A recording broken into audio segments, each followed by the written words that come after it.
Hello there, guys. Good afternoon, gentlemen. We have a short statement to read to you today. We're from the Upstate Drone Action Coalition. The Ahmadi family, 3 adults and 7 children, were killed in Kabul, Afghanistan on August 29th, 2021, just 2 months ago by a MQ-9 Reaper drone. For over a decade, the 174th Attack Wing of the Hancock Air Force Base trained MQ-9 Reaper drone pilots for aerial drone strikes in Afghanistan. We, members of the Upstate Drone Action Coalition and Band Killer Drones, come today to ask if pilots trained or deployed here participated in the killing of the Ahmadi family members. We're also here to give notice to everyone in the chain of command, including the Hancock drone pilots. They bear responsibility and may yet be held accountable for murders such as these.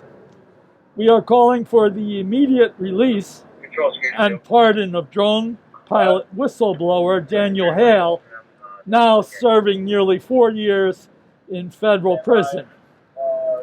Mr. Hale's crime, he had the courage to admit the truth in the drone papers that within a 5-month period, 90% of drone victims were innocent.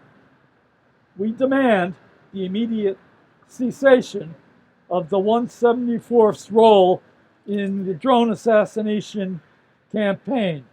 We forever demand an end to the U.S. drone assassination program from all other military bases here and abroad. So that concludes our statement for today. And just from my heart to yours, as a veteran, I understand you men are put in a difficult position. And women, sorry. And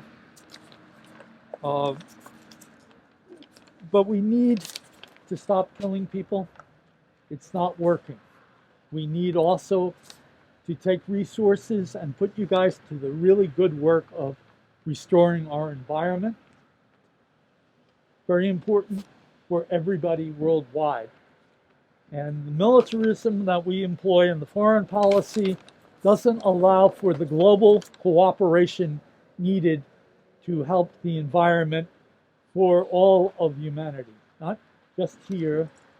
We're all being threatened by this crisis. We need to stop killing. We need to stop the drone assassination. We need to preserve our climate for everyone. Thank you so much for your time.